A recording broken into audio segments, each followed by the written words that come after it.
আসসালামু আলাইকুম। আজকে হচ্ছে আমি ইংলিশের খুবই গুরুত্বপূর্ণ একটা পার্ট ভার্ব নিয়ে কথা বলবো। সো আমরা জানি প্রতিটা ভার্বে তিনটা ফর্ম থাকে, প্রেজেন্ট ফর্ম, পাস্ট ফর্ম আর একটা হচ্ছে কি পাস্ট পার্টিসিপল। সো ইংলিশে অনেক ভার্ব আছে যেগুলো হচ্ছে আমাদেরকে কনফিউজ সৃষ্টি করে যখন হচ্ছে আমরা পাস্ট ফর্ম এবং পাস্ট পার্টিসিপল বের করতে যাই। ওকে, সো এরকম আজকে তিনটা কনফিউজিং ভার্ব নিয়ে কথা বলবো।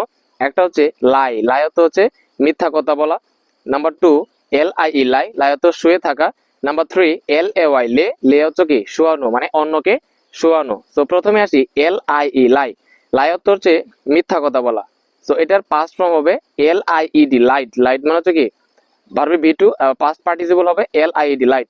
তাহলে লাইট যখন মিথ্যা কথা হয় তখন এটার বি টু এবং বি3 ফর্ম কি লাই, লাইট, লাইট। এরপরে LIE লাই, লাই কি হয় শুয়ে থাকা অর্থ প্রকাশ করে। যখন LIE লাই শুয়ে থাকা অর্থ প্রকাশ করে তখন এটার বি টু ফর্ম হবে LAY লে এবং পাস্ট পার্টিসিপল হবে লেইন,